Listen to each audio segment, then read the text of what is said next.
Last week was our first visit to Theodore Roosevelt National Park.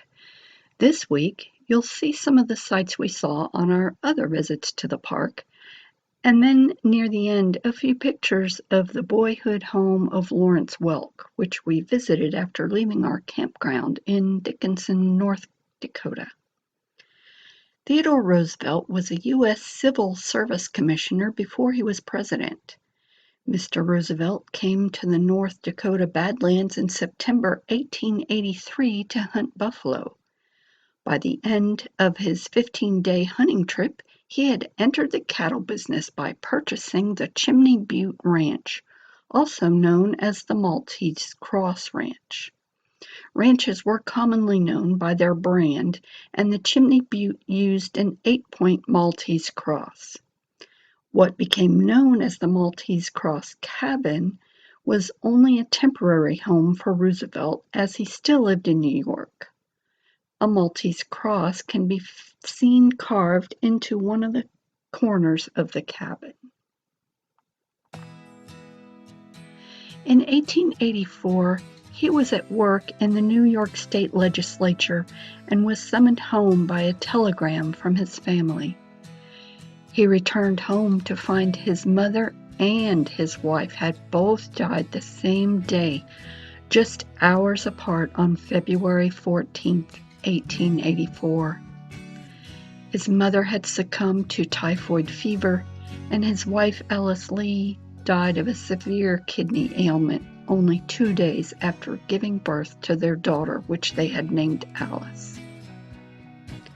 The Elkhorn Ranch in the north unit of the park preserves the place Roosevelt selected to be his home ranch after the deaths of his wife and mother, but only the cabin's foundation stones remain today.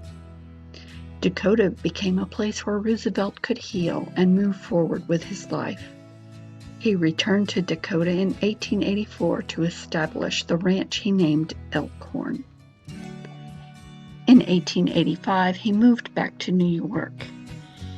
In 1901, he became president and made conservation a primary focus.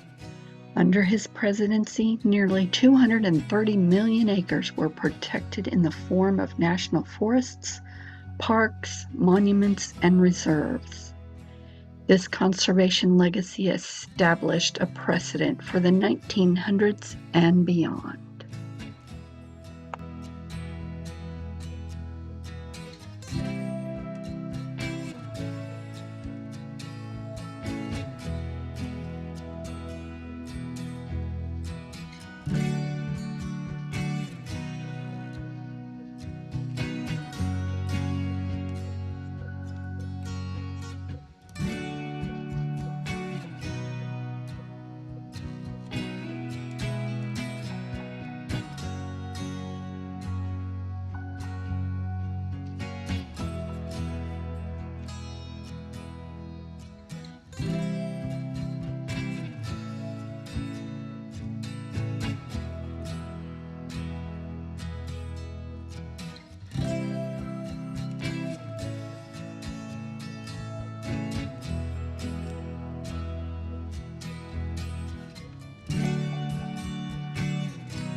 After we left Dickinson, our next stop was Strasburg, North Dakota, where we spent the night and visited the boyhood home of Lawrence Welk. These are crops of sunflowers on the way there.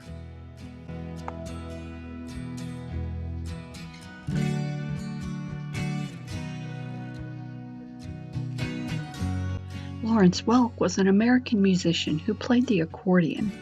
He was also a band leader, a television impresario who hosted the Lawrence Welk Show from 1955 to 1982. I believe his parents spoke German, and Strasburg was a German-speaking community, so Mr. Welk had an accent. I remember listening to his show while spending time with my grandmother. The band leader kicked off each piece of music they would play with a one and a two, and at the end, he would compliment them with a cheery, "Wonderful, wonderful."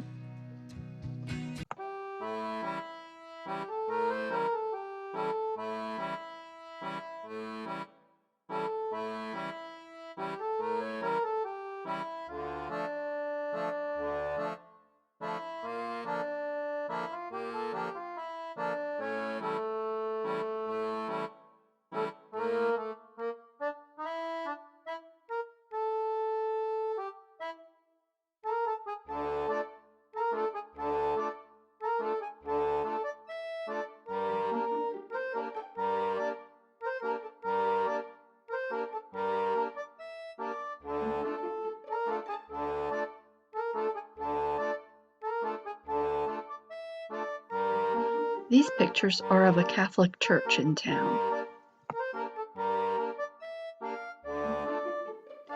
Thanks for joining us on our visits to Theodore Roosevelt National Park. It's a beautiful place to visit if you find yourself in North Dakota. Please help our channel grow by subscribing. Thank you and have a great week, y'all.